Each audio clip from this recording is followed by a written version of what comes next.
बिंदु से वृत्त पर खींची गई स्पर्श रेखाओं की लंबाइयां बराबर होती है। ठीक है। The lengths of tangents drawn from an external point to a circle are equal। बहुत ही इंपॉर्टेंट प्रमेय है और बहुत ही इजी वे में हम इसको सिद्ध करेंगे।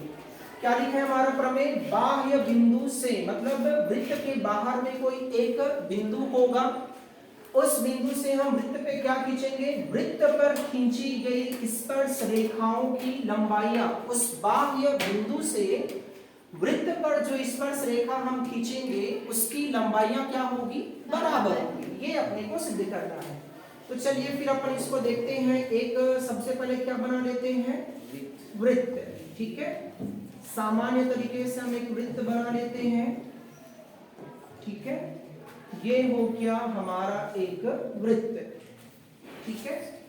प्रमेय में क्या बोल रहा है? बाह्य बिंदु, तो ये हो गया एक बाह्य बिंदु। इस बाह्य बिंदु को हम नाम दे देते हैं ए। बाह्य बिंदु ए से वृत्त पर खींची गई स्पर्श रेखा, चलिए स्पर्श रेखा पर खींच देते हैं ये इस प्रकार से। इस बिंदु ए से ये स्पर्श रेखा और ये दूसरी स्पर्श रेखा।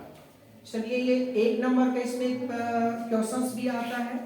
बाह्य बिंदु से वृत्त पर कितनी स्पर्श रेखाएं खींच सकते हैं? कितनी? दो। मैक्सिमम दो से ज्यादा अपन नहीं खींच सकते। तो ये दो दिखाई दे रहा है। चलिए इसको हम नाम दे देते हैं ये हो जाएगा स्पर्श रेखा AP और ये दूसरा हो जाएगा स्पर्श रेखा AQ और ये हो गया वृत्त का केंद्र बिंदु O। क्लियर है? बाह्य बिंदु A से वृत्त पर खींची गई स्पर्श रेखाओं की लंबाइयां बराबर होती है।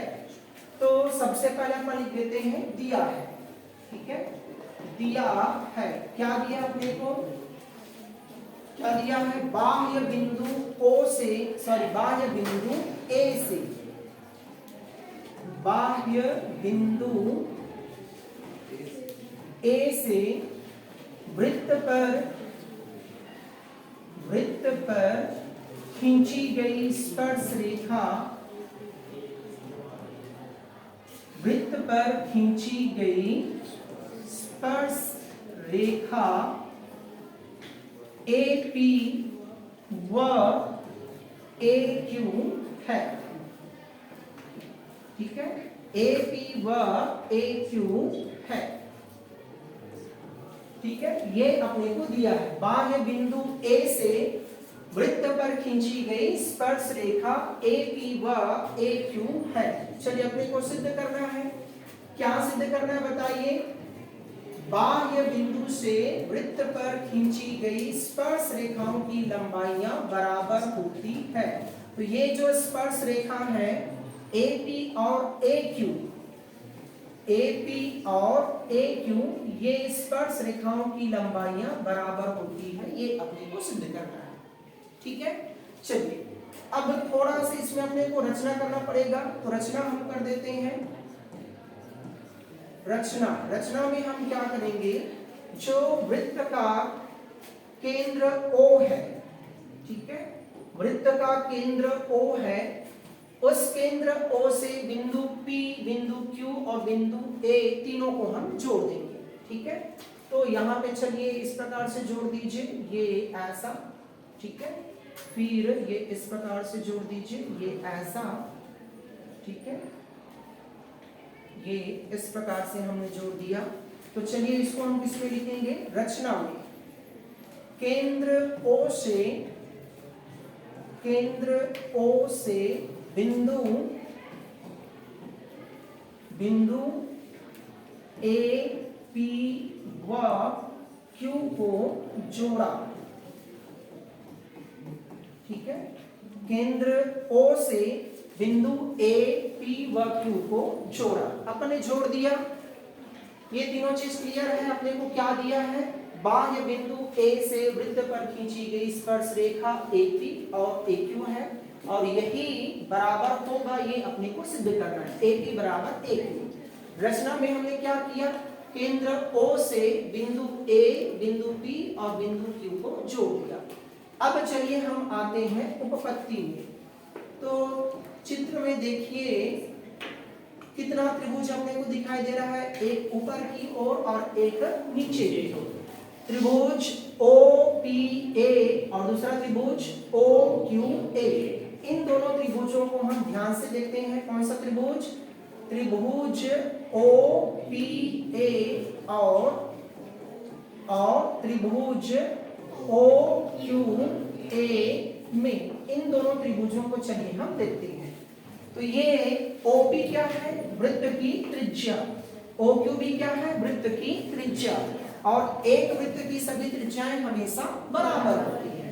तो ये क्या हो जाएगा, ये OP और OQ ये दोनों वृत्त की त्रिज्या है और ये दोनों त्रिज्याएं क्या हो जाएंगी, बराबर। बाजू में हम इसका कारण लिख देंगे, एक ही वृत्त की त्रिज्या, एक ही वृत्त की त्रिज्या, ठीक है। तो ये OP और OQ दोनों बराबर हो गया। अब चलिए इसको देखते हैं, त्रिभुज POA और दूसरा त्रिभुज हमने कौन सा लिया है, OAQ। तो ये OA दोनों त्रिभुजों में आ रहा है, तो ये भुजा भी क्या हो जाएंगी, बराबर। क्यों बराबर होगा, उभयनिष्ठ भुजा, ठीक है। तो यहाँ पे हम लिखेंगे क्या, OA बराबर OA, ठीक है। ये क्यों बराबर होगा, उभयनिष्ठ भुजा, ठीक है, उभयनिष्ठ भुजा। तो ये OA और OA ये दोनों बराबर हो गया। अब चलिए थोड़ा सा यहाँ पे आते हैं, ये है स्पर्श बिंदु और ये OP त्रिज्या। तो स्पर्श बिंदु और त्रिज्या परस्पर लंब होती है, मतलब यहाँ पे ये कितने अंश का कोण बनेगा, 90 अंश का कोण। वैसे ये स्पर्श बिंदु है और ये OQ स्पर्श रेखा है, तो स्पर्श बिंदु से जाती हुई त्रिज्या स्पर्श रेखा पर लंब होती है, मतलब यहाँ पे भी कितने अंश का कोण बनेगा, 90 अंश का कोण। ये वाला कोण 90 अंश का हो गया और ये वाला कोण भी 90 अंश का हो गया, तो दोनों क्या हो जाएगा, बराबर। कौन सा कोण, कोण OPA, कोण OPA और दूसरा कोण कौन सा, कोण OQA, ये दोनों बराबर होगा। क्यों बराबर होगा, ये लंब है मतलब 90 अंश का कोण बन रहा है। क्यों बन रहा है, स्पर्श बिंदु से जाती हुई त्रिज्या स्पर्श रेखा पर लंब होती है। यहाँ पे हम कारण लिख देंगे क्या, स्पर्श बिंदु से जाती हुई त्रिज्या, स्पर्श बिंदु से जाती हुई त्रिज्या स्पर्श रेखा पर लंब होती है, स्पर्श रेखा पर लंब होती है। ये इसलिए ये दोनों कोण क्या हो जाएंगे, बराबर। अब चलिए हम सर्वांग समता का एक नियम जानते हैं। सर्वांग समता का नियम, समकोण कर्ण भुजा सर्वांग समता, समकोण कर्ण भुजा सर्वांग समता, ठीक है, समकोण कर्ण भुजा सर्वांग समता। तो इन दोनों त्रिभुजों में ये कोण समकोण है और ये वाला कोण भी समकोण है, ठीक है, वो दोनों क्या है, बराबर है। समकोण की सम्मुख भुजा को हम कहते हैं कर्ण। तो ये OA दोनों त्रिभुजों के लिए बराबर है, यहाँ पे ये OA दोनों त्रिभुजों के लिए बराबर है, और इन दोनों त्रिभुजों की एक एक संगत भुजा, कौन सी भुजा, ये OP और OQ, ये भी आपस में बराबर है। यहाँ पे ये OP बराबर OQ, ये आपका एक भुजा हो गया। कर्ण कौन सा, ये OA बराबर OA, दोनों के लिए कर्ण है, ये भी बराबर हो गया। समकोण, तो यहाँ पे OPA OQA ये समकोण है, ये भी आपस में बराबर है। तो कौन सी सर्वांग समता का नियम, समकोण कर्ण भुजा सर्वांग समता से ये दोनों त्रिभुज क्या हो जाएंगे, त्रिभुज ओ पी ए, जो दोनों त्रिभुज हम लेकर के चले हैं, त्रिभुज ओ पी ए और कौन सा त्रिभुज, त्रिभुज ओ क्यू ए, ये दोनों क्या हो जाएंगे, ये दोनों क्या हो जाएंगे, बराबर हो जाएंगे।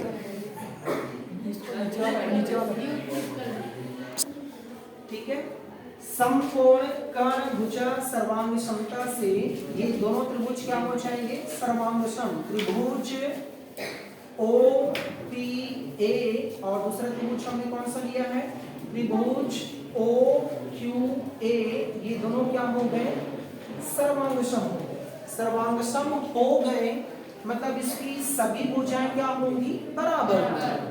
तो यहाँ पे ये OP और OQ पहले से बराबर है, OA और OA ये भी पहले से बराबर है। बचा कौन सा भुजा, AP और AQ, ये दोनों आपस में बराबर हो जाएंगे। ये AP और AQ ये दोनों क्या हो जाएंगे, बराबर, और यही अपने को सिद्ध करना है।